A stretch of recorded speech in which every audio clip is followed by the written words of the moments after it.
This is a relay project. Real Talk starts right now. Here's Ryan Jespersen.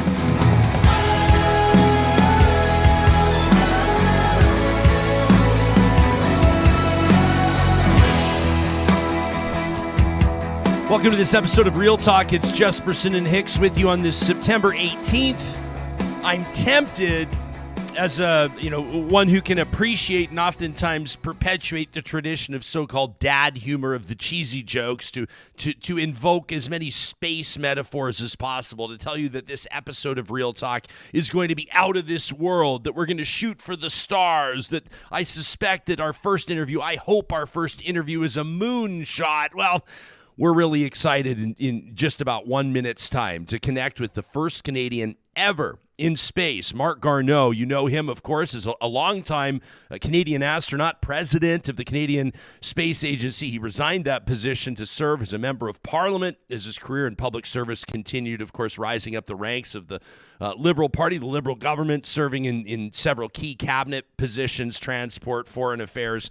He's on his way to our home province of Alberta, and we're grateful that he's making time to talk to us in just a moment. We'll talk some politics. We'll talk about Canadians in space. There's been kind of a resurgence. Like there's an infusion of new interest, a new generation paying attention to Canadians' participation in international space exploration again, and I'm eager to get into that. Plus, it's Monday, so you know that the Titan of Talk, as we call him, Emmy Award-winning longtime talk radio host Charles Adler will join us on the second half of this broadcast. There's a lot to get into. Mike Babcock, I mean, it's not a sports show, but it's remarkable that one of the most well-known, I think you could call him one of the most infamous coaches in National Hockey League history, who was kind of blackballed or blacklisted from the league for a couple of years following his time in Toronto as rumors were surfacing and then confirmed about his abusive behavior toward his players and just kind of his questionable MO became public. The Toronto Maple Leafs let him go, and his big salary, they continued to pay it, and for a couple of years he was out of the limelight. He was coaching university hockey in Saskatchewan, of all things, to stay in the game until the Columbus Blue Jackets brought him back. Well, Mike Babcock now resigning before he's coached a single game for the Columbus Blue Jackets. It's a remarkable story. We'll get into that with Chuck. Plus, we'll talk about the top stories in Canadian and U.S. politics. We'll be keeping an eye on our live chat on YouTube on what you have to say. And, of course, you can always hit us up with our hashtag RealTalkRJ. Before we officially get rolling, though, I wanted to let you know that this episode is happening with support from our friends at Rello. Have you been dreaming of a career change? About starting something new? What about being your own boss, running a thriving business, leaving cubicle life behind? How good does that sound? If you want all that, plus unlimited earning potential, a career in real estate could be your perfect match. Well, you can get started today by enrolling with Rello. Rello is Alberta's top real estate school, and they're here to support you every single step of the way, from studying for your exam to getting your license and beyond that. Plus, with Rello, you can study 100% online on your own schedule. The benefits of that, obvious. Right now, there's a great opportunity for Real Talk listeners and viewers. You can save 20% off any Rello course with the code REALTALK, all one word. You want to get started today? It's RELO.ca. That's Rello.ca with the promo code REALTALK. Our first guest this morning is easily one of the most recognizable names, not just when you're talking about the history of Canadians in space, but in Canadian politics as well. He's a retired federal cabinet minister, having served in the portfolios, the Minister of Transport, the Minister of Foreign Affairs, this after a long and distinguished career with the Canadian Armed Forces and, of course, the Canadian Space Agency. And it's a real pleasure to welcome to the program the Honorable Marc Garneau. Thank you so much for making time for us this morning. It's nice to see you. It's a pleasure to be with you, Ryan. Yeah, well, the first Canadian in space. I can't wait to talk to you about that. And I know that a lot of people are excited to hear what you have to say. You're going to be speaking to students and to visitors out at the Jasper Dark Sky Festival. But I wanted to ask you about politics first. Everybody's paying attention to Ottawa right now, in particular with what's being known colloquially as Canada's housing crisis. People are talking about it like it's a brand name because everybody can relate to this affordability crisis. I would imagine you're paying close attention to what's going on right now with that. Well, I am. In fact, even though I'm retired from politics now, I still pay attention to what's going on. And there's no question that Canadians are facing some serious challenges at the moment with affordability, whether it's the cost of housing or the availability of housing. They've got higher mortgage rates. They're paying more for their rent, or whether it's the affordability for things like groceries. There's no question there are challenges at the moment, and we need to address that. The government needs to address those. And I think that there's a fair criticism that it took a while for them to react. But I think that last week at the National Caucus retreat, I think that there was an admission on the part of government that Canadians are at the moment suffering, and that something needs to be done about it. And some measures were announced. Now the question is, will those measures make a difference? We'll see. It's not like you've been gone from politics for long. I mean, you resigned your seat in March of this year. The by-election to replace you as MP happened just this summer in June. How long was this being talked about around the cabinet table? Like, was this on the federal government's radar for years or for months? I mean, would you describe the federal government as being caught on its heels a little bit with this? Certainly on the housing side, there was a recognition quite some time ago that availability of housing was a problem and that measures need to be taken to improve the situation. The reality of the situation is that it's an issue that's not just federal. It's also provincial and it's also municipal. When I talk about municipal, things like zoning places to allow higher density, that makes a difference, those kinds of things. But all three levels of government are in it. And it's been an issue that's been really talked about and on the radar, if I can put it that way, for a number of years now. With respect to other things like price of groceries and inflation in general, that's something that is being experienced all over the world. Some of it comes from the pandemic, the aftermath of the pandemic, supply chains, those kinds of things. And at the moment, the Bank of Canada is trying to wrestle that inflation down. Of course, you can't do that without some pain. And so at the moment, Canadians are feeling some of that pain, but hopefully in the long run, it will bring the cost of living down. And the government, as I said, they've announced two new measures. One is to remove the GST from new rental construction, which I think is being viewed positively because it makes it cheaper for them to build. And the second thing is that, they're going to bring all the owners of the big grocery chains into Ottawa and have a talk with them. We'll see whether that yields any results. Yeah, and that's always an interesting conversation, isn't it? Like, that when the federal government or any level of government starts getting involved in business and talking about things like price caps or trying to cap inflation or cap the price or the cost of certain goods. I'll note that John Ibbotson, the Globe and Mail columnist this morning, has a new piece. There's only so much Ottawa can do about Canada's housing crisis, he argues in the Globe. We had a really interesting Real Talk Roundtable just on Friday with the former chief planner of the city of Toronto, Jennifer Keesmaat. We also had Canada's federal housing advocate, Marie-Josée Houle, joined us. She's the first ever in that position, as you know. And then former Calgary City Councillor Jeremy Farkas joining us as well. Jennifer Keesmaat making an interesting point, and this is always a fine line. Maybe you encountered this in your role, heading up Canada's transportation ministry. She says government's got to lead the way, and they've also got to get out of the way. She talked about how the landscape has to be favorable, or at least has to make fiscal sense for developers who are the ones who are going to build Canada's housing supply. That's always a fine line, right? Like, where and when should government get involved, and when should government get the hell out of the way? No, absolutely. You're 100% right. Whether it's housing, whether it's any number of other areas, we have to give the private sector, if you want to call it that, the ability to move forward with things. And sometimes that means that the government has to simplify regulations, get obstacles out of the way. Some people talk about gatekeeping, that kind of thing.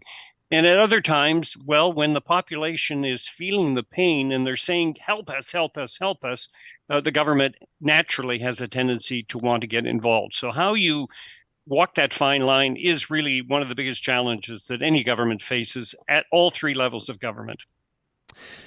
The affordability crisis and inflation, whether it's Justin Trudeau's fault or not, I think it's safe to suggest that to a certain degree he's paying the price in the polls, and his biggest or his most formidable opponent in Ottawa, Pierre Poilievre, is capitalizing on it for sure, zeroing in his focus in particular on housing affordability, but other things you've mentioned as well as like groceries.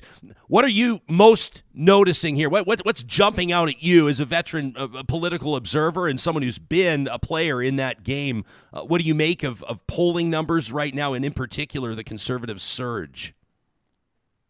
Well, there's no doubt about it. When Canadians are feeling the pain, they have a reason to be unhappy, and that can reflect in the polls. At the same time, when you're in opposition, you have the opportunity to point that out to Canadians that, look, things are not going very well, and it's the fault of the government, which is what Pierre Poilievre is doing with the Conservative Party. I would say one thing, that's fair enough, that's part of politics, but at some point people should say, okay, Mr. Poilievre, what will be your solutions to these problems? It's fair enough to point them out, but you have to also provide your view of how things should be done. We were talking to, David Hurley. I'm sure you're familiar with him, the host of the Hurley Burley podcast, longtime, liberal organizer and campaign strategist.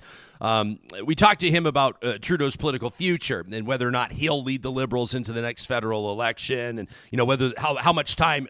In my question, how much time does the party brass give the prime minister to pull the nose up on this plane? And Hurley interrupts me and says, make no mistake, this decision comes down to one person only, and that's Justin Trudeau. Nobody else is going to dictate or determine his political future. You worked with him for a long time. What do you know about the prime minister, and what do you suspect his political future will look like? Will he lead the Liberals to the next election? Well, knowing Justin Trudeau, and we were elected at the same time, he is a fighter. He's not a quitter, and he has made it very clear that he intends to present himself in the next election, whenever that occurs, possibly as late as October 2025. So it's in his nature to rise to that kind of a challenge. Now, having said that, we'll have to see how things go in the next few months. I think that the measures that have been announced, and there could be some more, I guess, we'll see. I think Canadians will have to have a sense of whether things are improving, whether inflation is being tamed, whether prices are being brought down, whether more housing is being built. And I think that judgment will also be made by Canadians and could influence the way he looks at things. So I think he's obviously in a fighting mood and wants to stay on.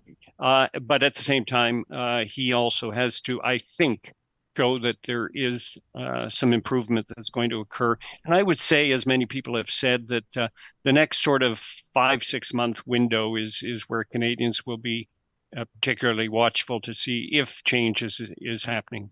You were like the face of the Canadian space program for the better part of 20 years. I'll let you know, by the way, Robert Thirsk's sister was my grade 4 teacher. And so we paid closer attention than most young kids to the space program. And we had like the patch from the uniforms and everything that he gave us, and just so generous with his time. But I remember even him talking about you, the first Canadian in space, and you had this incredible career.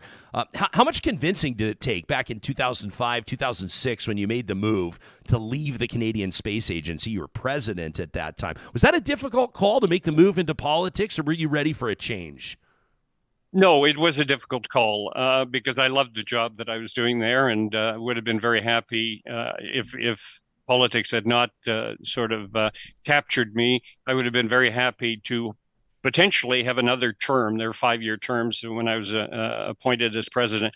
However, The thing that made me want to go into politics is that in the end, it's politicians who make decisions. As president of the Canadian Space Agency, I could make all sorts of recommendations to the government, but they ultimately made those decisions and I had to execute.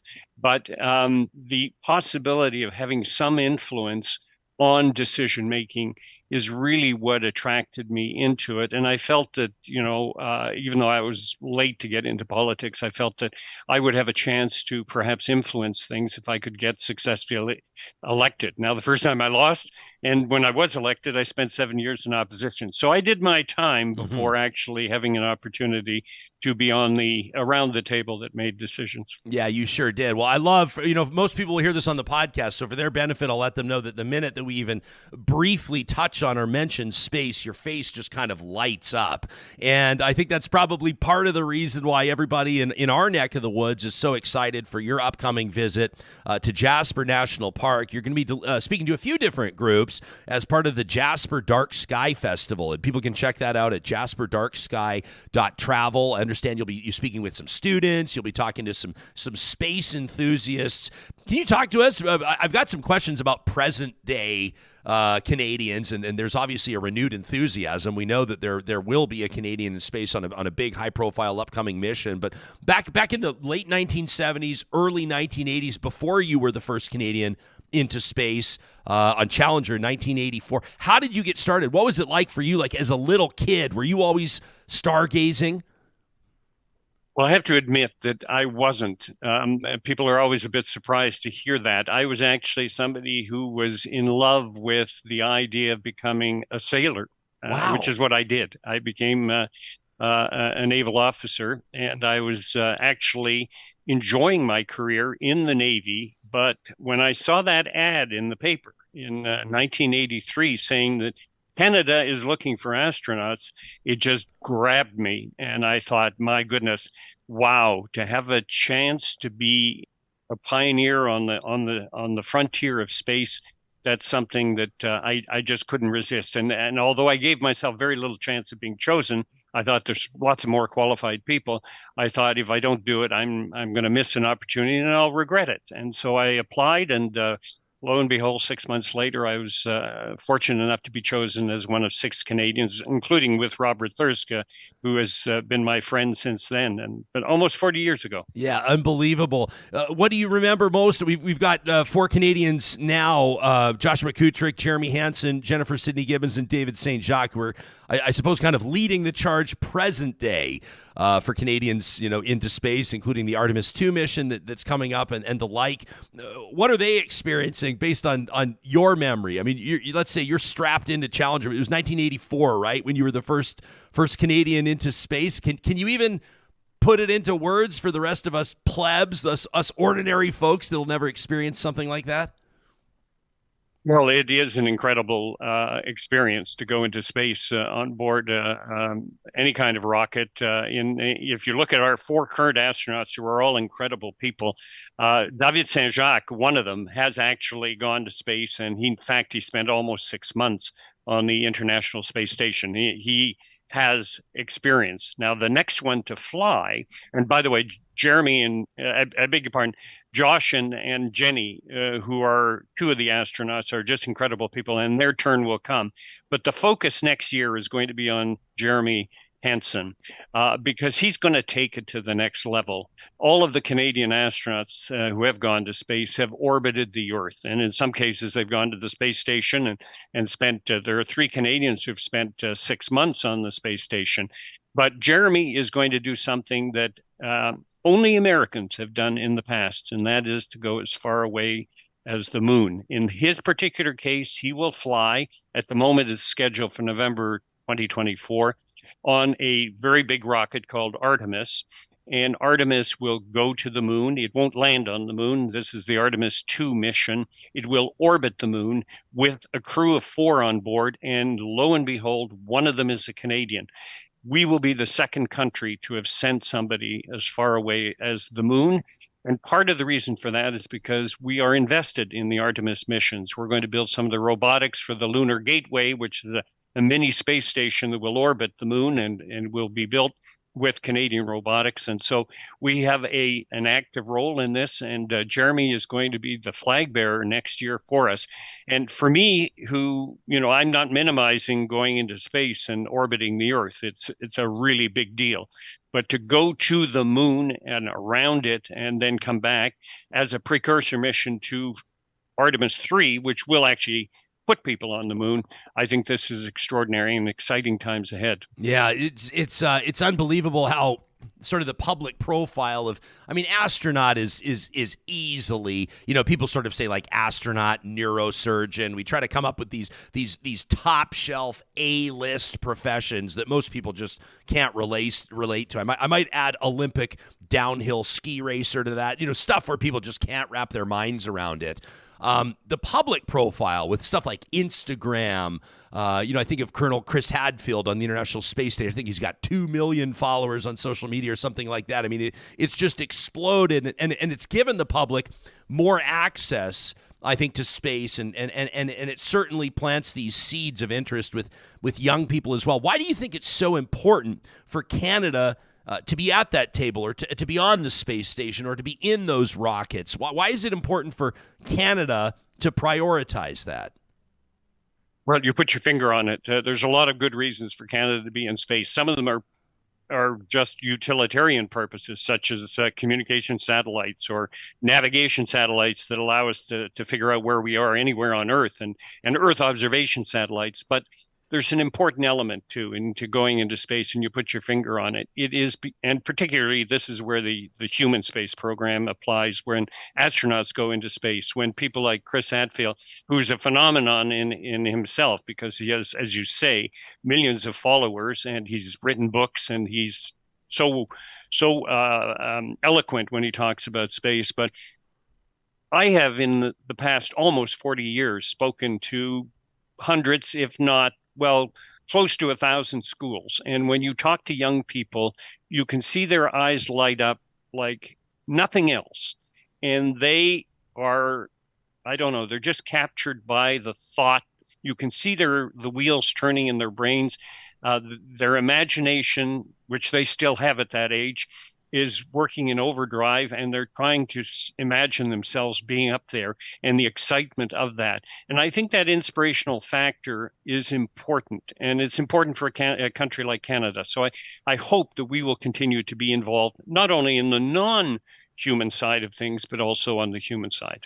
When you're in Jasper, I know you're speaking at a couple of schools, I think, right? And you'll be participating in the Dark Sky Festival in several different ways. How do you prepare for something like that? I'm sure, obviously, you could just host a Q&A, and you could keep that going for 4 hours. But do you show up to a place like Jasper National Park with one key focused message? So I will, as you say, be speaking not only at the Rotary Club, which Jasper Rotary Club are those who invited me to come and speak during the Dark Sky Festival. They're doing a fundraiser, and I believe I'm a Rotarian myself. I believe in the organization. I'm delighted to be able to do this.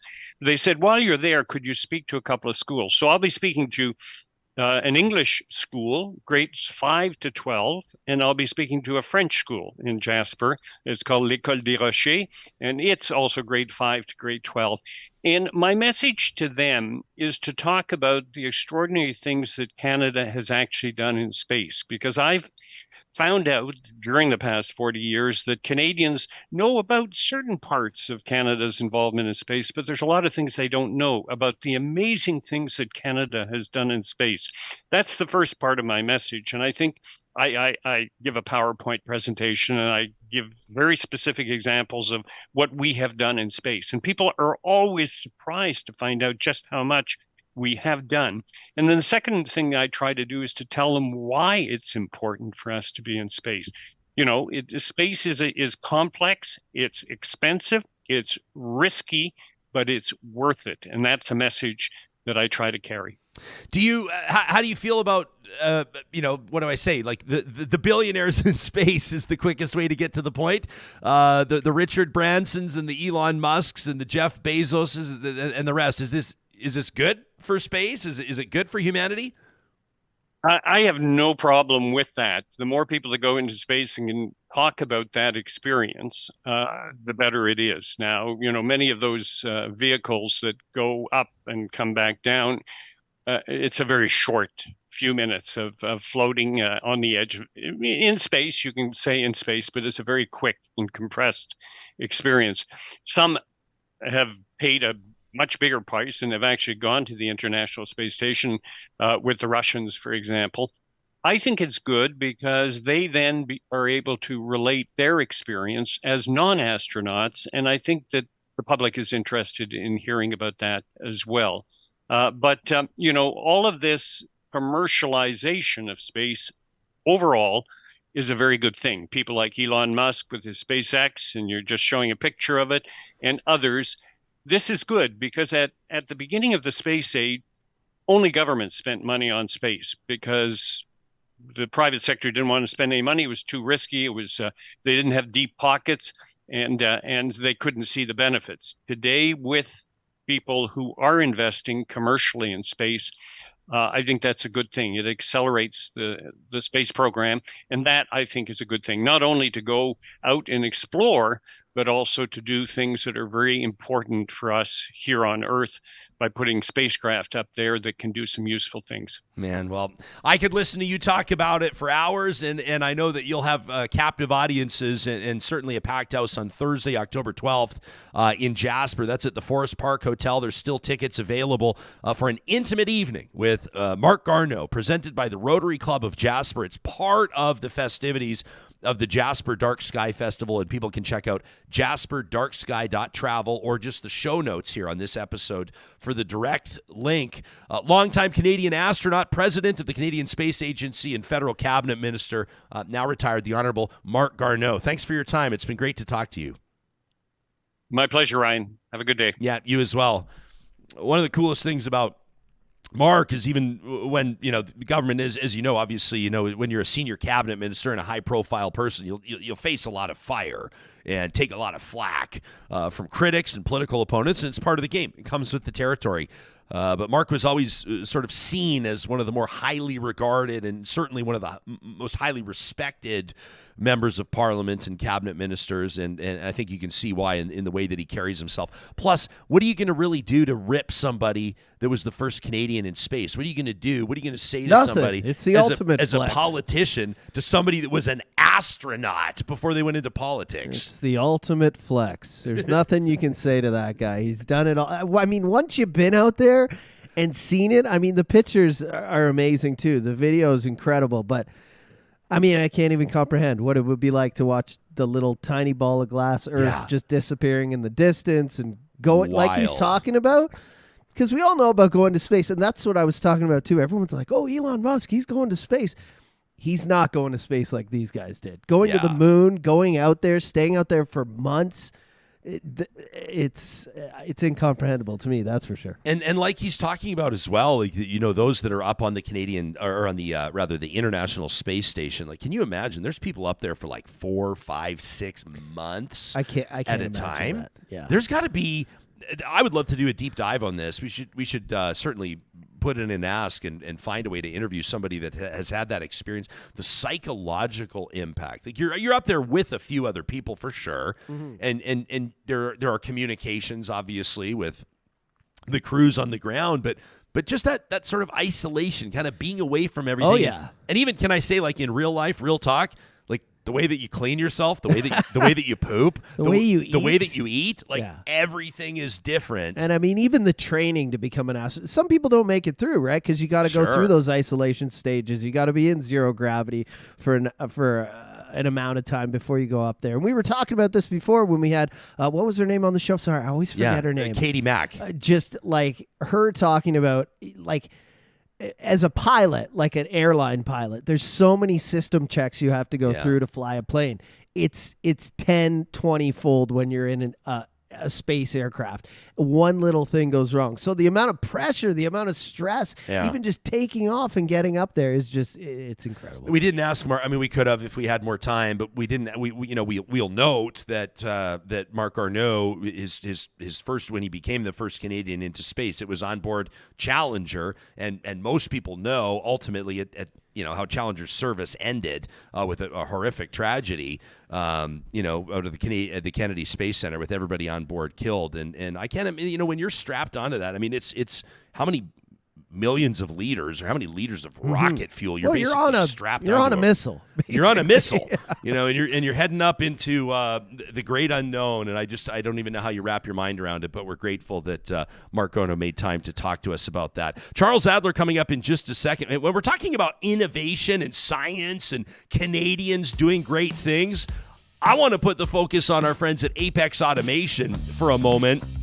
This is the fastest growing automation firm in the country, and right now they're looking for professional engineers. They're growing their team, folks that may be interested in working in the Canadian energy industry, pipelines across Western Canada, natural gas processing facilities in Alberta and Saskatchewan, upstream oil extraction in Fort Mac or Bonnyville or Lloydminster, chemical manufacturing, Saskatoon, Vancouver, potash mining in Saskatchewan. You get it. Robotics, materials handling, systems control. I mean, this team is unbelievable what they've managed to grow in a short period of time, in about a decade.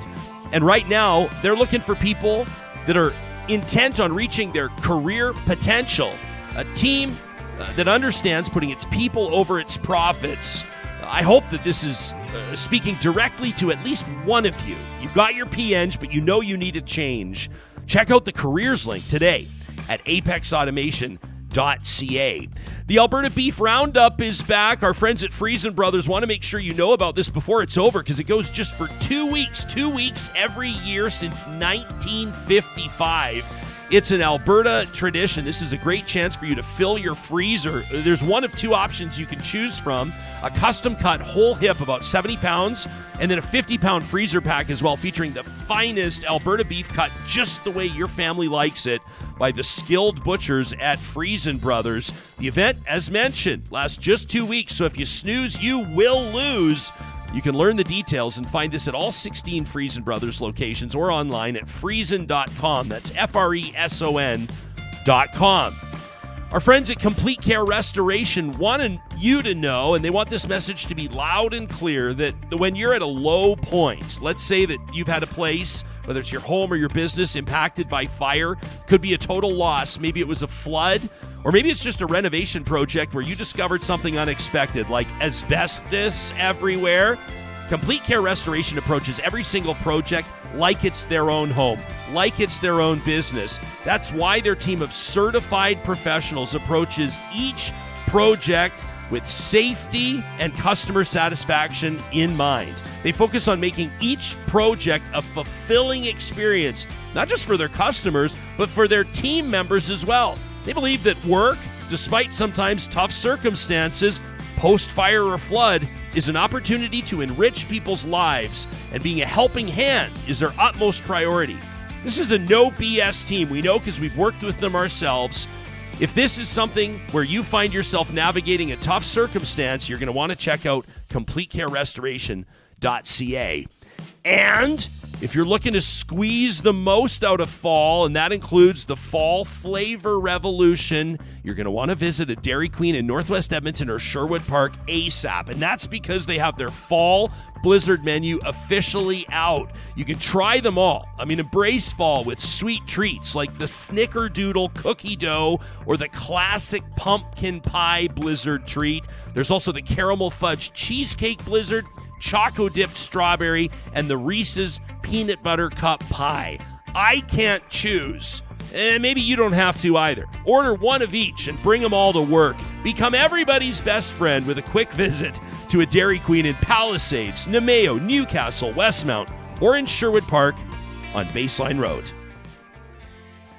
It's our distinct pleasure every show, the first of every week. Usually it's a Monday, a Tuesday after a long weekend, to hang out with Charles Adler, an Emmy Award-winning talk host, a recipient of the RTDNA Lifetime Achievement Award, When I say Marc Garneau, what do you think of?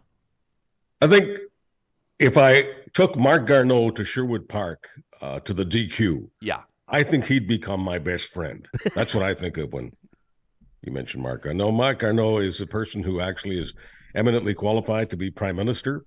Most people don't remember that he actually ran against Trudeau. People ask, did Trudeau run against? He ran against several people, and Marc Garneau was one of the people he ran against. And I think one of the things that was held against Marc Garneau is that he was just a very straightforward guy. There was not much pizzazz, not much charisma. An engineer, a tech guy, a serious guy, a science guy. And I think, someday this country may be ready for that. Right now we're into the alternates. It's the alternates that motivates me to exploit this platform to say hi to Big Pharma.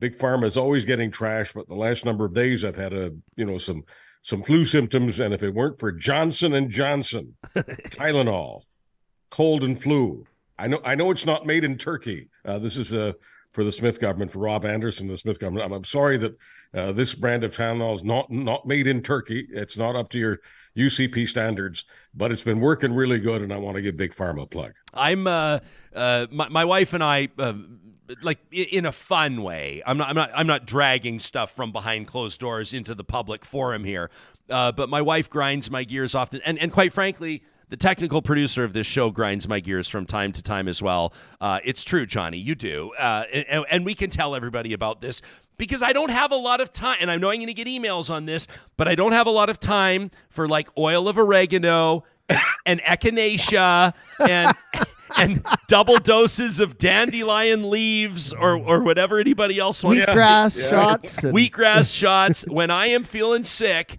I want the high-powered chemical load. The hard stuff. I want the hard stuff from whatever the scientists have cooked up to take care of it, Chuck, as soon as possible.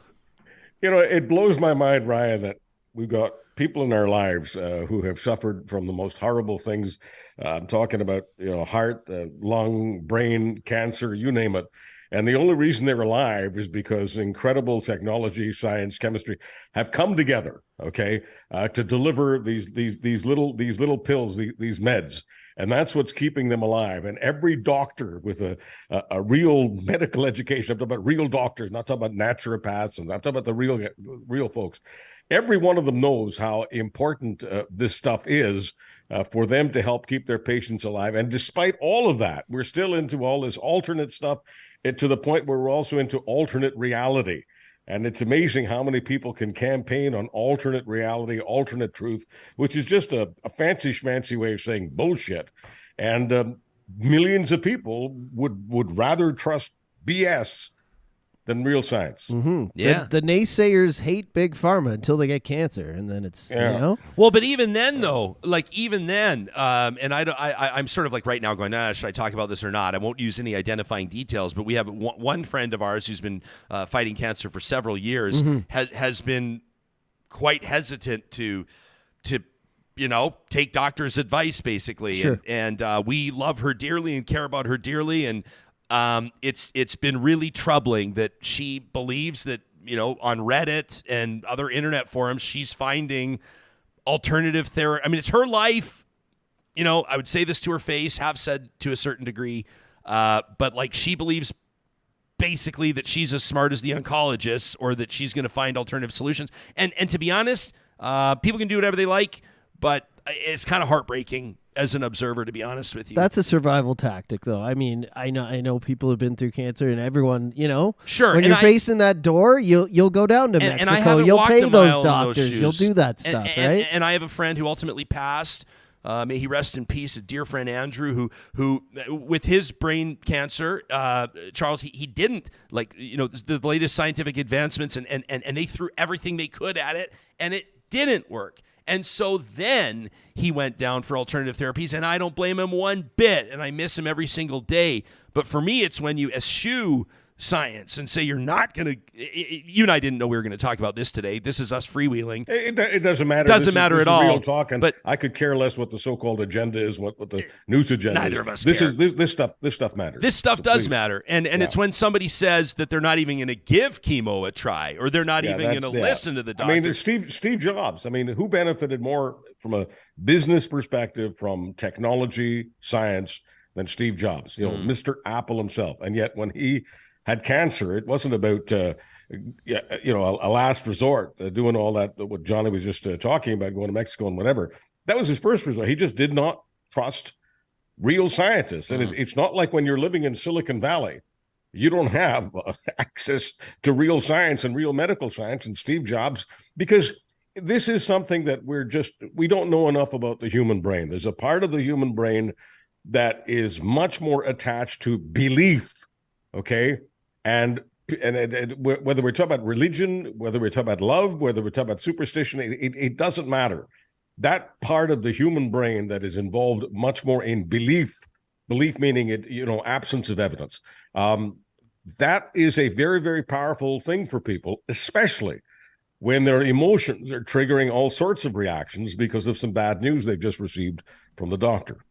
Yeah, and also I'm gonna get I get an email from someone that'll say, "You have no idea what it's like to walk a mile in my shoes. You have no," and that person will be right. And so I'm the last person that's going to show up and start saying that the way that you are managing your cancer care is is my problem. It's not, obviously.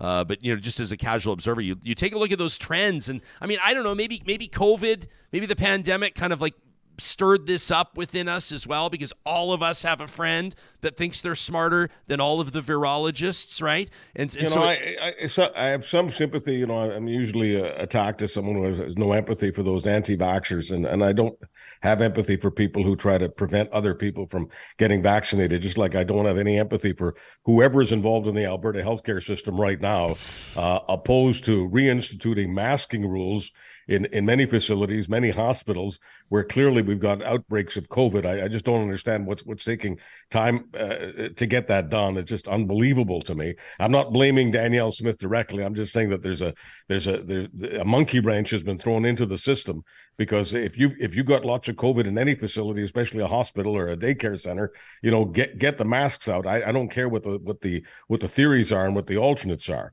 But, it's just, as I say, something that we just don't understand very much about. It's the incredible belief system that people have. And so feelings become more important than facts. And then I guess our job is to respect people's feelings. But our job as human beings is to say, just because somebody is feeling something, and just because they've got a belief system that's highly attached to something, doesn't mean it's true. We had a chance to chat with ER Dr. Shazma Mathani just last week, Charles. People can find it in our podcast archives or on YouTube. And she was talking to us, number one, how they're seeing an uptick. They call this respiratory virus season.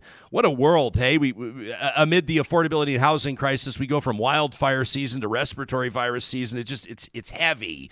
She says they're seeing an uptick in cases at the Stollery Children's Hospital, at the Royal Alexandra, but of course, we talked about this E. coli outbreak down in Calgary, more than 300, well over 300 kids sick, more than 20 of them hospitalized. When we talked to the doctor last week, 7 of them were on dialysis. This all, they believe investigators do, comes down to one kitchen that was a repeat violator for violating health standards, Alberta health standards, including the way that they treated or stored their meat, the way that they transported food, the fact that there was a cockroach infestation in the kitchen. They were serving at minimum, Charles, 16 daycares that have been affected by this. There's shared ownership between the kitchen and at least 11 of those daycares. I mean, it's a gut-busting and heartbreaking story, thinking about these 3, 4, 5-year-old kids on dialysis right now, potentially looking at lifelong consequences to this.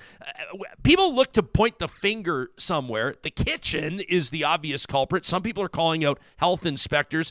You're paying attention to this story, I know. I'm never going to stop being angry about this. And I don't care. I don't want to hear this nonsense, but I don't live in Alberta anymore, okay?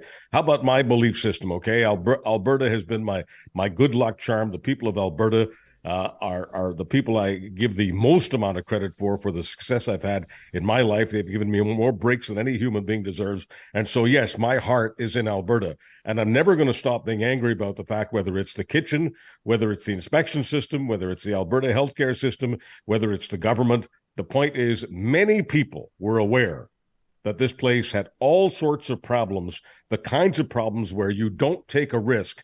Taking a risk meaning keeping it open, giving them another chance and another chance, another chance. A real judge needs to be brought in, and a real judge needs to hire real counselors. I'm talking about real lawyers, and I think we need an inquiry. This matters. Yeah, I mean, and I think, quite frankly, especially when this is a repeat offender, this kitchen, and the reports are stomach churning.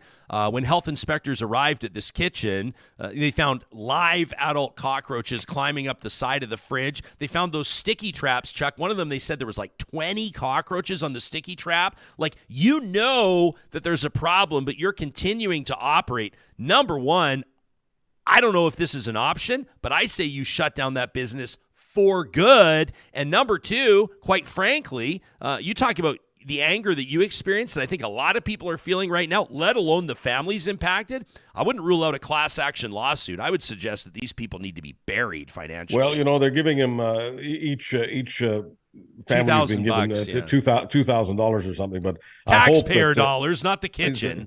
Taxpayer dollar, but I hope they understand, and I hope they're not forced to sign anything, because $2,000 is a drop in the ocean of what they need to receive if there's a legal case there. I'm not a lawyer, but I smell, as you say, I smell a class action here, and $2,000 should just be the beginning. But we also don't know how far this goes. The major point I think that all of us need to make is that any aspect of the healthcare system, especially one that is risky for children, you do not take chances, and you do not give second and third chances. If a kitchen providing food for multiple daycare centers, meaning possibly hundreds of children, and that's what we're talking about here, hundreds of children, if that facility isn't absolutely pristine, if you can't eat off the floor, never mind cockroaches and sticky traps, if you can't eat off the floor of a facility that is designed to feed children, that facility needs to be padlocked. I'm just looking here right now. This is based on, and I appreciate this from someone in our live chat who deserves the credit here. This is Virtuous Sloth deserves the credit here. I'm not surprised. James H. Brown is like the name. This is not an advertisement, by the way. James H. Brown is like the name in accident and injury law in Alberta. Look at this, jameshbrown.com. Calgary Daycares E. coli class action. Okay. If James Brown is on it, you're fucked. If you run a kitchen, quite frankly, that's not a paid ad. But no, that might be. If any advertiser can get Ryan Jespersen to do an ad for you and say, if this plumbing company isn't the one you're employing, you're fucked. Yeah, nothing funny about it, but I'm not making fun of the reality here. I'm just talking about, the way to pitch something. I think it gets the message across. And the other day you had Danielle Smith, and I don't know whether she was having trouble with her prompter or her emotions. Did you see that news conference? Yeah, she choked up. She got all choked up. She got all choked up. And pardon me for being a bit anal here. I have never seen, because I've gotten choked up, as you know, and people want to make fun of me for crying occasionally when something is very troubling and very important to me. I cry all the time. People made fun of me for crying when the Queen died. I mean, I've never heard such nonsense. But what, you're upset with me because I feel a certain loyalty to the Queen, and especially what the Queen's family were doing to keep morale up in the UK in World War II. If the royal family hadn't kept morale up in World War II, we'd all be speaking German. Well, I wouldn't be alive, but the point is, those of us who would be under, the auspices of the German tyranny.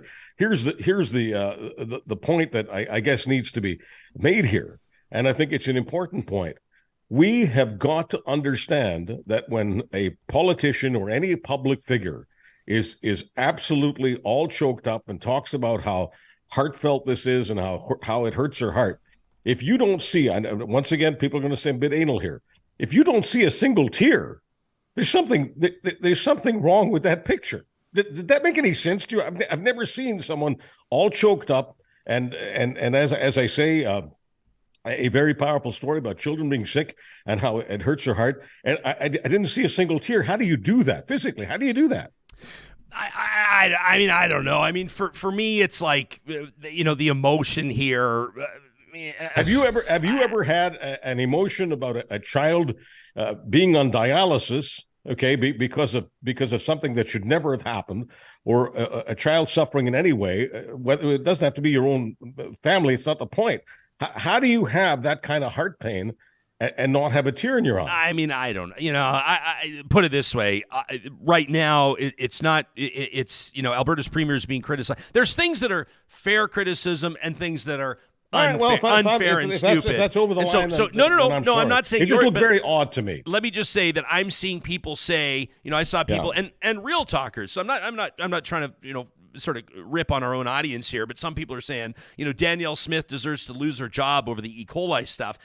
I'm not sure it's the premier's fault that 300 kids are sick from E. coli. And that's not what I'm saying. We can talk. I know, but we can talk about how many health inspectors have been let go, or how many health inspectors are on the job, whether there's sufficient coverage there. We can talk about whether or not the premier addressed it quickly enough. We can talk about whether the health minister, Adriana LaGrange, and the family services minister, Cyril Turton, are approaching this correctly. And then Alberta's chief medical officer of health, Marc Garneau, basically, I'll paraphrase him, Adler, in the first few days of this, said that, he didn't think that this warranted sort of a 5-alarm response.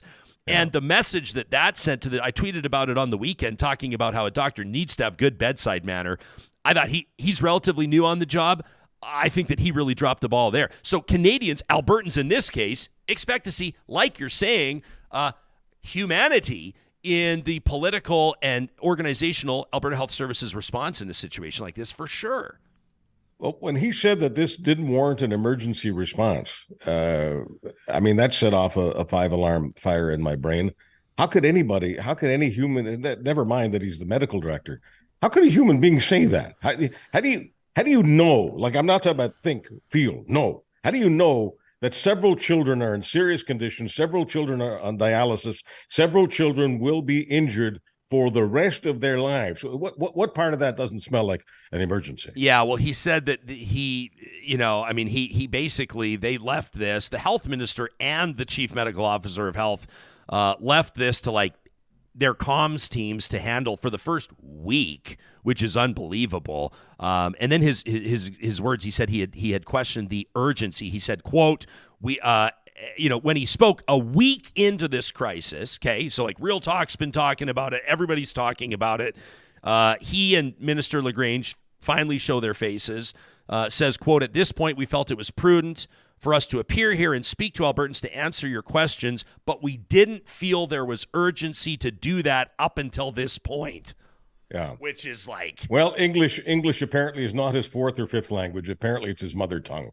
So there's no excuse. Yeah, no excuse at all. Sorry, that's people like that, if they're somewhere in the labyrinth of the organization, that's one thing.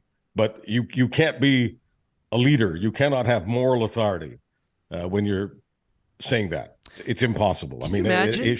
He is as credible as the cockroach infested kitchen, as far as I'm concerned. Yeah, can you imagine knowing that there are 300 children sick with E. coli, Chuck? There's 20 of them in the hospital. You know how who raised the alarm on this? This was the healthcare professionals. These were the doctors and the nurses in the ER, the ICU at the Alberta Children's Hospital in Calgary that contacted Alberta Health Services that said, we have 20 cases of E. coli here, so you might want to look into this. So it's healthcare professionals that triggered this alarm here. To go on the record in front of a microphone and say, we didn't see the urgency here. We talk about how to lose credibility. Credibility takes kind of like a lifetime or a career to establish and a minute to lose. That's the minute. I guess unless David Parker blows the whistle, the UCP government doesn't see an emergency. The other day I saw a tweet from David Parker, who now signs off as the people of Alberta. Yeah, he's threatening to fire all the teachers in Alberta. Yeah, but apparently he speaks to the people of he believed, once again, belief system. The cuckoo stuff. He believes he speaks for the people of Alberta. I mean, it blows my mind that in a relatively sophisticated, educated society, people can get away with that, and hardly anybody questions it. Oh yeah, he speaks for the people of Alberta. Sure, he does. Who elected him to speak for the people of Alberta? If anybody's wondering what makes that guy tick, the leader of Take Back Alberta, a group that claims to have gotten rid of Jason Kenney, claims to influence Premier Danielle Smith, claims to have 30,000 members, says they're coming for Alberta school boards. It's a good thing that a talk show was able to get him exclusively and pick his brain for about 40 minutes. Would that be yours, by the way? You know what, Charles? It was. And people can find that interview from a few weeks ago in our podcast or YouTube archives. Speaking I played caboose on that show as well. Yeah. I don't mind. Hey, but you know what? That was by design. I like a good warm-up act. And David Parker, I may say a lot of things about him that aren't terrific, but yeah, he's a hell of a warm-up act. Yeah, well, he doesn't love you, and he didn't love your comments after the interview. But that was not an accident that we had Charles Adler on the show right after David Parker. A little bit of balance. In my mind, it's one of the best episodes that we've ever done, and it's one of our. I was proud to be on the show, and Mr. Parker, it's not personal. I just don't believe in a damn thing you're doing. Yeah. Let's talk about polarizing figures. Let's talk about questionable leadership. He was the highest paid coach in Columbus Blue Jackets history, but he's not even going to coach him for a single game. Mike Babcock, whether he was fired or resigned, people are squibbling, quabbling about that. But this guy will not earn his $8 million over the next 2 years. After the Spit and Chicklets podcast blew the doors off a story, the depths of the truth we don't know. But it sounds like in getting to know the players he was going to coach, this guy is a very polarizing figure. He was the best coach in hockey 10 years ago. He's got an Olympic gold medal. He's got a Stanley Cup. He's got a bunch of career accolades, but he's a real jerk. And NHL players like Mike Commodore have really dragged him for the last while. The Maple Leafs cut him loose. He sat in exile coaching at University in Saskatchewan for a while till Columbus gave him a shot. Turns out he was, the allegation is, for people that haven't heard the story, wanted to get into his players' phones and getting to know the new Columbus Blue Jackets. These are grown men. These are professional athletes. Wanted to know what makes them tick. Wanted to know what type of people they are. Now, the team's captain, Boone Jenner, says, well, he wanted to see, like, family photos. He wanted to see photos of my kids. He just wanted to get to know me. Others are saying that Babcock confiscated the phones and was looking through them on his own. He's not going to coach the Columbus Blue Jackets moving forward. What a weird, weird story, starting with the fact they hired him in the first place.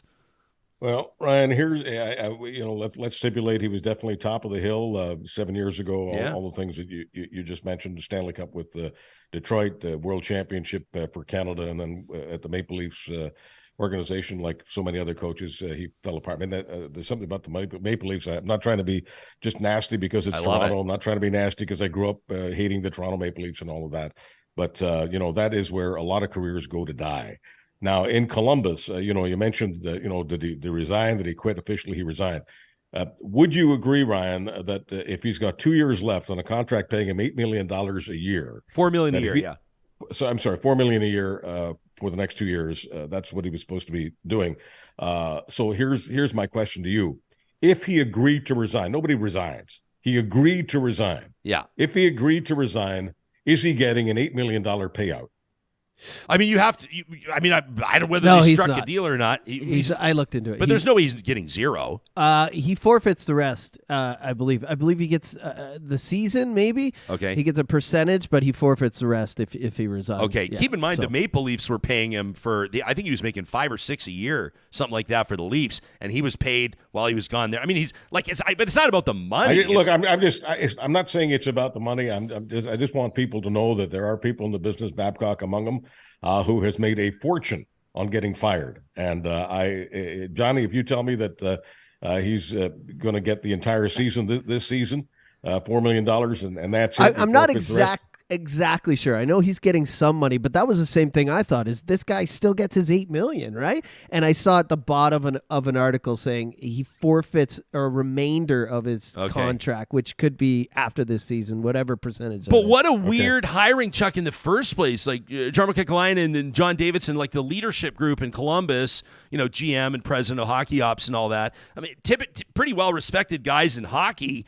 and they're trying to build this thing. They got the high profile free agent. They got Johnny Gaudreau to come there, and they've got some star players. Patrick Laine's there, and all this kind of Adam Fantilli, this great young prospect, and then you bring in this coach that's he's known for being a prick. Like he's known for nobody wants to play for him. Prick there who used to coach the Rangers, wasn't he their previous coach? John Tortorella, yeah. So I mean that the ownership, I hate to say it, but and Columbus was a great town. Okay, I'll stipulate that, with a great university, Ohio State, which has a fabulous football team and all the rest of it. So this isn't about Ohio. Yeah. But my God, the ownership there seems to be attracted to really authoritarian coaches.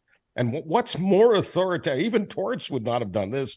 Demanding that players hand over their cell phones so we can stare at pictures of their girlfriends or their kids or their moms or dads. What is that? One of the other stories that should be told. I mean, this is like a key detail of this is that this story was broken by the Spit and Chicklets podcast by Paul Bissonnette, Ryan Whitney, and Rear Admiral and their team, their RA. It goes to show as well guys. The power that podcast has. I mean, they brought him down. They killed Bab's career in Columbus. That was straight up. That's the way that it went. Oh, and but it needs to be said, Babs killed his career. Fair. And he's crazy enough. I mean, here he understands a little bit about social media, cares about social media, cares about people's iPhones. Okay, wants to check their iPhones. That's crazy enough. That's something you expect Vladimir Putin to do. Yeah. But beyond all of that, don't you understand that people who have phones access friends of theirs, especially friends in the business, in this particular case, people are connected with, at Spit and Chicklets. Don't you understand, Mr. Babcock, that everyone in the world is going to find out what a perv you are? Yeah. What were you going to say, Johnny? I was just going to say they've been on Babs for years. The podcast Spit and Chicklets, they've hated him since he was with the Leafs. They've really been on him. Yeah. And so this was kind of like sorry, I'm forgetting his name. Biz. For Biz, this was cherry picking, right? He was like, I'm going to drive this in. Now, I don't even think he thought it would get him fired. And I didn't even think in this. Nobody's doing that stuff. And if I'm over the line on perv, I'll apologize for that too. Yeah. I think it's pervy asking people to hand over their personal photos. Of course it is. The beyond. And people who are on that side of people who are in that kind of twilight zone, I don't think they understand consequences. I think a guy like that probably has a God complex and cannot even imagine being brought down. But what a time we're living in. When's the last time? It's never happened. Look at this presser. The presser has the name Spitting Chicklets in there. Yeah. Why would you highlight? Because I was wondering if he was getting ready to sue them. That's why I thought he did it. I mean, take the name Spittin' Chicklets out of this, and it's still the same statement. I don't know why they highlighted the fact, and they basically put the dagger in the hand of the podcast. I've never seen that before ever in sports, when they would point to a podcast as the reason. And now we know that's the reason. Can you imagine, though, in any workplace, Chuck? Like in any workplace, an employer saying, I just want to look through your phone. Like, no. They can try it because they can try it if they want to, because I'm positive that any of the several people who are friends of yours, mine, Johnny's, called lawyers, I mean, that's a gold rush. Yeah, unbelievable. If you've got deep pockets, or if you represent an organization with deep pockets, like an NHL team, and they want to go after my phone, they want to go after my family, bring it on. Yeah, unreal. Hey, but before we go, I gotta ask you about this story involving Lauren Boebert. This is really wild, right? Like, she's certainly one of the higher profile Republicans. Fair to say, at least of one cut from a certain cloth, and one who raises hundreds of millions of dollars from Christian conservatives. Okay, religious conservatives. She's been their poster child for the last couple of years. Yeah, so she's in a performance in Denver with her boyfriend, which I don't think was a public relationship at the time. And now, I mean, people are sort of gleefully pointing out as well that her boyfriend is like a big Democrat and comes from a big, powerful family of Democratic supporters in the state of Colorado. He owns a bar, which I think is great, which hosts like drag brunches and stuff like that. But it's just even more wild. That the drag brunch thing is funny. I mean, I'm not opposed to drag queens and drag no, brunches. Of course not. Show business, but the thing is that Lauren Boebert for the last couple of years, in raising her money from all of these Christian Republican sources, has pointed out how dangerous drag queens are. Drag shows and the drag shows are being dragged into the minds of our children, and it's all about the children. So here she is in public doing. So she and her boyfriend are vape. They're in a performance of Beetlejuice in Denver. And you don't even have to say allegedly because it's all on video. But they're vaping and they're groping each other and they're just sort of. I mean, it's unbelievable. Here's video of him fondling her breasts while she's got her hand on his junk, and like it's just like she is like one of the most high profile politicians in the entire United States. Ultimately kicked out. She flips off the security. And she's issued a statement saying that this has prompted deep introspection and it's been embarrassing. But sure. You think that there's a Republican friend of mine told me a couple of years ago, because I was wondering about her, because she was a gun nut and she's had several charges against her on several different issues. She's been trouble. But as a Republican told me a couple of years ago, watch out for Lauren Boebert, because she is, and this was his word. Okay, she's a handful. Easy. So ultimately, I'm not touching it. Even that, I'm not. You don't have to touch it. Let me say, I'm not going there. It's there. I'm not going there. You don't have to go there. It's there. Does she pay? I mean, you could argue she's paying a political price right now, but she didn't win by that much. By the way, she won by like 500 votes. Like she barely won the last election. A small number, very small number of votes. Yeah. All right, yeah. So, geez, Adler. So ultimately, like, is this the end of her career? Do you think in politics? No. It's in America. It's never the end. Why? Because it's a country that lives in fantasy. That sometimes thrives on magical thinking, but most important, they love a comeback. So she'll have a chance now to attach herself to some sort of cause that will ingratiate her once again to probably the same sources of money. Lauren Boebert is, in the end, a survivor. I'm not trying to sit here pretending that I admire her, but she's a survivor. I wanted to ask you about this in closing. If you're just tuning in on the Mixler live streaming audio app presented by California Closets, obviously we're talking to Charles Adler, who's kind of one of our go-to. We love having you on a Monday, Chuck, because we can kind of take a look at everything that went down over the weekend and get your Canadian common sense on it. The former president of the United States wants the job again. Donald Trump, obviously on NBC's Meet the Press, skillful interviewer, puts him in a position where he's claimed his lawyers basically screwed up the whole thing on January 6th. He was told that the election was stolen. He had no idea until this little gem. So you called some of your outside lawyers. You said they had crazy theories. Why were you listening to them? Were you listening to them because they were telling you what you wanted to hear? You know who I listened to myself? I saw what happened. I watched that election, and I thought the election was over at 10 o'clock in the evening. How bad is that for Trump and his pending criminal cases? Welker does her research. People want to attack Kristen Welker. They're crazy. Go ahead and try to attack her. And part of her research is asking questions of criminal lawyers, people who understand criminal law, some of whom, of course, work for MSNBC, some of whom have pleaded cases at the Supreme Court level, people like Neil Katyal. So she asked the kind of question that is a thread that Jack Smith, the special prosecutor, can use to pull the suit right off of Donald Trump, because the case he's making on January 6th, at least the case that his attorneys are making, is that he wasn't engineering the events of January 6th. And the idea that the election was rigged, in the weeks prior to January 6th, all of that was coming from lawyers that Donald Trump was taking advice from. And here Donald Trump is saying, no, it's not about lawyers. It's me. Pick me. I'm the guy. I lit the match. And so Welker asked the perfect question to trap someone with an ego the size of Mount Rushmore. Yeah, no kidding. Well said.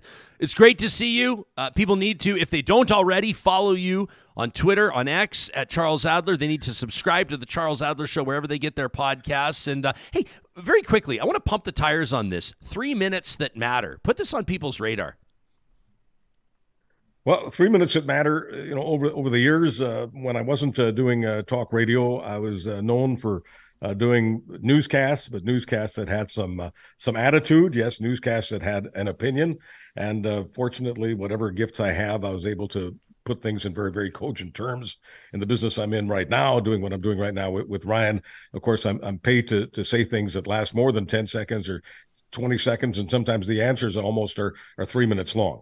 But I managed to pile a whole bunch of stuff into 3 minutes that matter, meaning news that actually matters for people, some of which doesn't get into the mainstream news. I love doing it. I do about 3 or 4 of those hits a week. And if you subscribe, if you follow the Charles Adler Show podcast, that's the Charles Adler Show, the podcast on any of your favorite podcast platforms, Apple, Google, doesn't matter to me, Spotify. We'll see you there with 3 minutes that matter. You got it, Chuck. We'll talk to you again next week, pal. Always a pleasure working with someone who apparently, and I've seen a document of this, apparently Ryan Jespersen outworks 18 Belgian draft horses. Oh, thank you. Officially. Yes. Absolutely. Thank you. Yeah. All right, buddy. Thanks very much, Chuck. That's Charles Adler here, only on Real Talk on Mondays. This is a fair comment here in our chat. Jules says, can somebody please let Charles know that there's 2 sides to every story? I haven't heard Babs yet. I haven't heard from Mike Babcock yet. It's true. Well, we have, though. I kind of, like he put out a statement with the team, right? Yeah. And he literally... he didn't write that statement. Well, it literally says right there, I think his name is in it. Dude, nobody writes their own statements. So there. Lawyers drafted it. This is literally a quote, it says, from Mike and the captain. So I guess you're not going to hear him say more than that. No. So if you're wanting to hear a side of the story, there it is in writing. But right? put it this way, like if this is just what the team captain Boone Jenner says it is, which is him looking at a few photos of our family because I'm the captain and he wanted to get to know me a little bit better, then you hear that on Spit and Chicklets, and number one, you sue them. If it's incorrect, you sue them. Yeah. That's and he's the gone number now, one thing so we know do. what happened. And number two, you blow it off. The organization blows it off, says this is ridiculous, exactly. and you move forward. But if there is, when they say where there's smoke, there's fire, if there is even something, like, for example, it doesn't have to be that Mike Babcock was looking at, Patrick Laine's dick pics. Like, it doesn't have to be that. It doesn't have to be that, he was looking at their starting goaltender's girlfriend's nudes. It doesn't have to be that. But even if it alienated half the team. Yeah. Even if the team's young players went, we already don't like this guy, then that's enough. Mm-hmm. But if all it took was that, if this guy didn't even make it to training camp, they're not even at training camp yet, and he's already gone, then you have to question the wisdom of 2 typically pretty smart guys in hockey. Yeah. Kekalainen and John Davidson, who hired him in the first place. Yeah. What a bizarre hiring. And common sense tells us if it wasn't true, they wouldn't have addressed it. They wouldn't have put out a statement. They wouldn't have addressed the podcast. The fact that they called out the podcast and went after everything, it's kind of like caught red-handed, right? And then he's gone before the first game. That's not from asking someone to look at family photos. Lauren says, my phone would be very boring. That's good, Lauren. And, I don't know if it's good. If it's good for you, that's good. And Kimberly says he was probably checking text for anything talking about him, which is also possible, 100%. Right? Ken says sometimes dinosaurs can't evolve. Imagine blowing your second chance before training camp. Yeah, it's true. So let us know what you think about that. It is a remarkable story. Like, I just, I think a lot of people were surprised when he got hired in the first place. People sort of thought that Mike Babcock would be gone for good. But the sports world has kind of a weird way of bringing guys back. I've often joked about the CFL, how it's just like the same 10 coaches all the time, just changing teams, and the personnel doesn't move far around the CFL. You look in the NHL as well. Joel Quenneville, right? Like, he was, fired in Florida because of what happened in Chicago, right, with the Kyle Beach situation and that whole scandal. And if you don't know what I'm talking about, you can Google it. But, Quenneville will be back, and I would bet money on the fact that most people, with the benefit of time, have an opportunity to, I think, come back if they have the skill and the prowess in a career context to come back and try to, be what they can be again, having learned a lesson, having grown as professionals and individuals, but not always. Did he learn a lesson, though? Who? Quenneville or Babcock? Yeah. I mean, I don't know. Either of them. But look at either of them. We talk a lot about. They're millionaires. We talked about Kevin Spacey when he was found not guilty by that jury in the UK. Like, will Kevin Spacey be back? Mel Gibson was back. People come back. What about all the news surrounding Russell Brand right now? Yeah. I mean, this is horrific details that have surfaced after months and you could argue years of reporting from a number of different outlets that the popular comedian and radio and TV personality is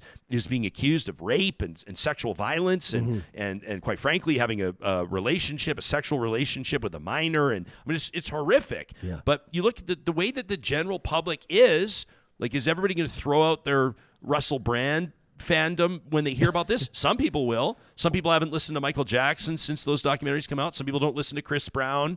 Yeah. But there's a lot of people that will still stomach Russell Brand because they think he's funny. Sure. And a lot of people think it's a witch hunt, right? But it's funny because, you just mentioned Quinnell. Does anyone even talk about Quinnell anymore? No, but the team's stained forever because of it. Quenneville, yeah. When you think about the Blackhawks now, all you think about is obviously all the horrible things that happen, and nobody thinks about Quennell. Well, he's retired, he's got his millions, he's fine. Yeah, well, I think Quenneville will be back, and the good. I mean, for the Chicago, if you're a Blackhawks fan, they've got Connor Bedard, the new Connor McDavid, Connor Bedard, now the new phenom. We'll see. That's a lot of pressure. It is a lot of pressure, but he's torched scoring records in the WHL, and I mean, anyway, we'll see. But a lot of people were, I think, if you're a Blackhawks fan, you're thrilled, and if you were hoping that the Blackhawks would languish for a while. I don't think that's going to happen as they rebuild around this kid. Could be another Lafreniere. Yeah, you're right.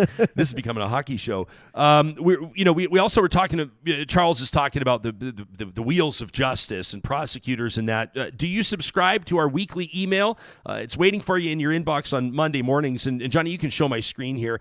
Typically, we have an agreement. Johnny doesn't show my screen. Yeah, I was wondering when I'm in my inbox, but that's okay. You can show people that I have 9,805 unread messages in my inbox, but I do my best. I know it's a whole ball of anxiety. I would not know how to. I also feel the anxiety, but we do our best. We talked about this. And shout out to our general manager, Katie Cook-Chivers, who does the heaviest lifting in my email inbox for me. But I wanted to let you know in this week's Real Talk email, which is obviously free to subscribe to. You just go to RyanJespersen.com, go to the bottom of the page, and you'll get an email from us every week. Some of the highlights from the week before, some of the cool stuff we're doing behind the scenes, and then what's coming up on the show.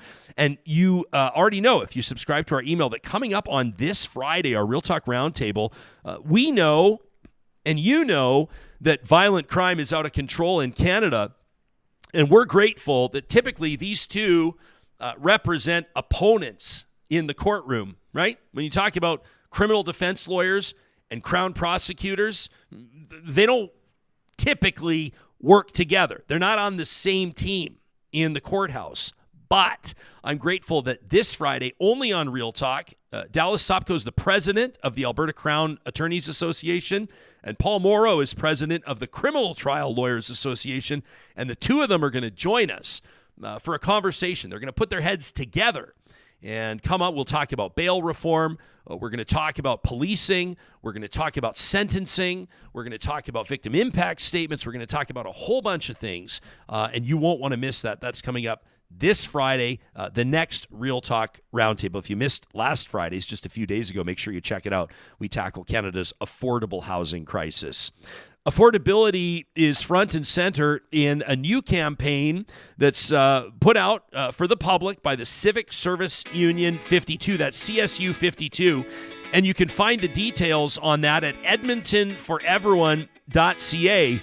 Quite frankly, they're asking you to show your support for a fair bargaining agreement. They want an Edmonton for everyone, including the thousands of employees of CSU 52. For the last 5 years, wages for almost 85% of them, 83% of their union members have experienced frozen wages for the last 5 years. Now, you know what's happening with inflation. We talked about it with Marc Garneau today.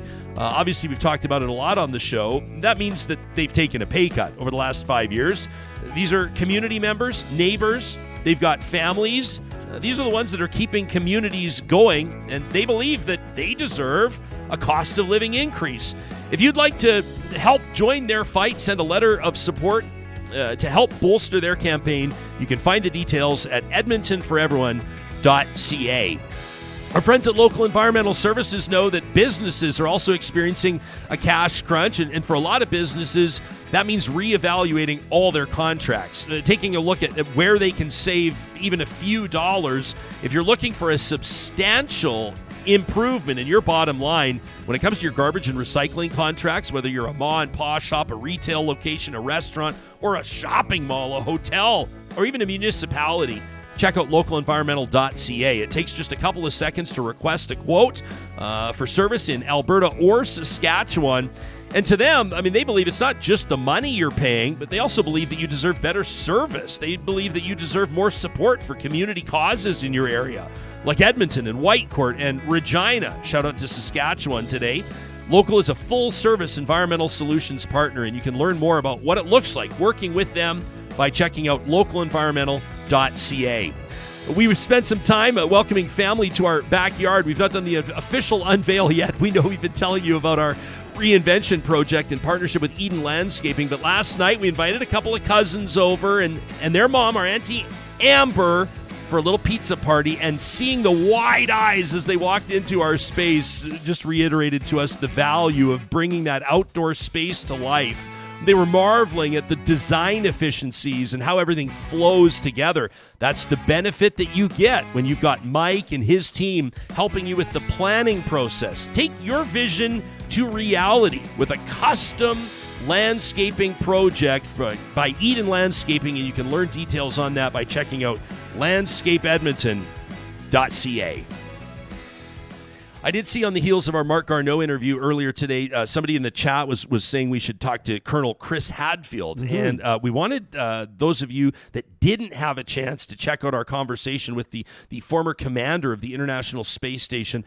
You can find that in our... Podchaser. What's that? Podchaser. You've never thrown this up. Hey, man, I like to show up. I like to show people different ways where they can find the show. So anywhere you get your podcasts, as well on YouTube. The episode aired December 20th of 2021. And you can find that where you get your podcasts. It's on YouTube as well. December 20th of 2021, we hung out with Commander Chris Hadfield, who told us about his new book. He's an author, of course, as well. His new book, a Cold War thriller, The Apollo Murders. And that was a really neat episode as well, because our roundtable that followed the talk with Hadfield was on photo radar, urban design, and road safety. So it was kind of a neat conversation as well. So that's a good episode to check out. It ages well, we believe, December 20th of 2021. Every Monday, our friends at Kuby Renewable Energy give us an opportunity to focus on basically just a great story, on a story of somebody or some organization, whatever the case is, a story that kind of like reiterates our faith in humanity. You know what I mean? A story about people that are doing something to make a difference, sometimes in a whole community and sometimes just with one other person. It's a tradition that we call Positive Reflections. And this one out of the great state of Kansas, there's a 50th anniversary that's coming up, right? So this Kansas farmer, he decides that he wants to do something really, really special for his wife, for his bride of 50 years. And so he planned ahead of time. This is something that you can't pull off last minute. And he wanted to just give his beautiful bride a perfect gift. And so courtesy of KAKE TV News. Johnny, can we roll this video? This is courtesy of KAKE TV. This is You want the audio? This is can we do the audio too? This is Lee Wilson. He's the farmer who took 80 acres of his available crops to send a very clear message to the woman who he says he has been thrilled to spend the better part of his time on Earth with. This is absolutely amazing. This is great. Sunflowers. As far as the eye can see, one couple's love story leads them to a field of flowers. Lee Wilson decided to farm a different kind of crop than he usually does this season for a very special reason. So we're celebrating our 50th wedding anniversary, August 10th, and what's a guy get his gal on their 50th? And I put a lot of thought into it, and she always liked sunflowers, and I thought this is the year to plant sunflowers, so we planted her 80 acres of sunflowers. Just how many sunflowers is that exactly? There's about 1.2 million flowers in this field. That's 15,000 flowers per acre. Lee planted the field back in May secretly with the help of his son, so his wife Renee would be surprised. It made me feel very special, and it can have been a more perfect anniversary gift than a field of sunflowers. They have more than 1 million sunflowers, over 80 acres. You know who's pissed off about that one? My wife. And the guy who lives next door. Yeah. Unbelievable. What's the best anniversary gift that you've ever heard of, ever given, or ever received? We would love to hear about it. You can submit your positive reflection anytime to talk@RyanJespersen.com. It is proudly presented every Monday by our friends at Kuby Renewable Energy. You can get your free solar quote today at kubyenergy.ca. Coming up on tomorrow's episode, we're going to be circling back on our coverage of climate change and mental health. At that intersection, there's a group of parents looking out for kids. We're going to take a look at what they're doing and what their message is for the families, maybe like yours, that are experiencing what they call climate anxiety. Coming up on Wednesday, it's Max Fawcett talking about oil prices and politics and more. And then don't forget our Violent Crime and Justice Roundtable coming up on Friday. Thanks for being a supporter of Real Talk. Thanks for liking this episode, for subscribing on YouTube, and most importantly, for telling your friends. We'll talk to you tomorrow.